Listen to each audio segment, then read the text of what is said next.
The story begins a dozen years ago in a place halfway around the world, Hong Kong, in the early 1990s. It was a time of uncertainty. 1997 was looming, the year that Communist China would take control of Hong Kong. And millions of Hong Kong Chinese were desperately looking for a way out. And Canada was far and away the country of choice. There were huge lineups at Canada's High Commission in Hong Kong to apply for visas, but there were some in the crowd who should have raised suspicion. Former Royal Hong Kong Police Inspector Sandy Boucher. Organized crime figures, people with records, people without records, but serious criminals were looking to move to Canada. Some applied and got turned back, and some applied and got in. And one of Boucher's cases proved exactly that. As the head of the Royal Hong Kong Police Narcotics Bureau, he was closing in on a notorious drug trafficker known as the Ice Queen. Li Chaoping's gang was producing almost 500 tons of the street drug crystal meth, also known as ice. When the police raided her labs and one of her safe houses, the Ice Queen got on a plane to Canada. You thought perhaps she was just going for a couple of weeks or a holiday? Or... Oh, sure. I knew before the raid went down that it would probably spook her and her syndicate, and we assumed that she'd go over there, wait till things had died down a little, and she'd come back. Boucher couldn't believe it when an RCMP officer called to say that the Ice Queen had landed. And I said, well, of course she's landing. It's an airplane, you know. He said, no, she's landing. I said, I'm sorry, I don't know what you mean. And it turned out he meant she's going to be a landed immigrant. She was landing as an immigrant. And I said, it can't be. She's got a criminal record. I know that she's known to Canadian authorities. She was a major organized crime figure. Plus, she's one of the biggest targets in Hong Kong and China at that time. Yeah, that's who she was. Li Chaoping was welcomed by the Canadian government as a business investor. Her story? She was willing to invest $170,000 in a fast food chicken franchise in, of all places, the wilds of northern Saskatchewan, a tiny town called L'Orange.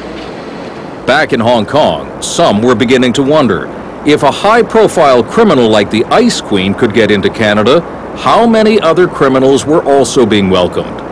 It seemed the Chinese organized crime groups, known as the Triads, had found a way. Brian McAdam was the immigration control officer at Canada's High Commission in Hong Kong at the time. He was sending detailed intelligence back to Ottawa, warning that Canadian embassy staff were fraternizing with the wrong people. Who were they associating with that caused you concern? People that I knew, I had very good reason to believe were triad members, triad leaders. Organized crime, Chinese organized crime. Yeah. And what were they doing with these people? Were they... Well, they go to parties, they go to cocktail parties. I'd see them, people at the cocktail parties. Trips to Macau, shopping trips to Bangkok. Expensive gifts, luxury yachts, trips to the casinos in Macau. But that wasn't all. Gary Clement is now the chief of police in the small town of Cobourg, Ontario. But in the early 1990s, he was an RCMP officer stationed at the High Commission in Hong Kong. Clement found more signs of corruption. Money handed out to Canadian embassy staff to bet on the horses at Hong Kong's luxurious Happy Valley racetrack. But that was only the first part of the deal. Clement remembers a warning that he received from a wealthy and connected businessman.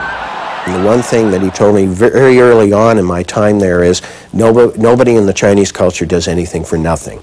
And I never forgot that. And I think that's where you have to look at why was the Canadian mission being targeted? Why was the Canadian mission being invited out to all these events? Well, we all know Canadian passports. And it gets worse. At the time, all visa applications were being processed electronically. McAdam and Clement had come up with a special code to identify known criminals who had applied. Code H. Brian McAdam couldn't believe his eyes one day when, sitting at his computer, he opened his secret file of known Triad members to discover someone had broken into the system. Suddenly, within just a few seconds of the name and the details appearing, the name just started dropping off like the letters were sliding off a ruler sort of thing. They're just falling down, and the screen was blank. I thought I was doing something wrong, so I thought I'll just grab another file that doesn't have this code, see what happens. The other files came out, no problem. They didn't disappear. Just my files, which were coded H. And these files were essential because this was the basis of the intelligence that you had collected Yes. on some very bad guys who wanted into Canada. Right. And with that information deleted from the computer, Yeah. all of a sudden they would look clean Oh, indeed. Yeah. and just be let through the Yeah. system. Yeah. The evidence was mounting that something was going on. The RCMP launched an investigation, and the Department of Foreign Affairs sent over a computer expert. The top secret report, prepared by David Balser in 1992, confirmed the worst suspicions. There were alarming breaches of Canada's immigration policies. But for reasons unexplained, the RCMP investigation ignored the Balser report. Anybody that saw that report should have taken very definitive action. Why it was not taken, I don't know. The Mounties also paid little attention to evidence of bribery, forgery of visas, and profiteering at the Canadian High Commission. How compromised was Canada at that point? It was extremely vulnerable. And the most disturbing thing is that no one took this problem seriously at the time. No one, except for Brian McAdam, who was pushing for a full inquiry into the allegations of corruption and fraud, allegations that pointed directly to the staff at the High Commission. But suddenly, the career civil servant who had received glowing performance reviews found himself shunned by his colleagues. Nobody wanted to talk to me, and I became very ostracized within the office. Well, no wonder they didn't want to talk to you. You were the guy Yeah, I was trouble. turning over all the stones and I was rocks. trouble. You were trouble. Despite all the efforts to shut McAdam down, the scandal would not go away. Too many people knew.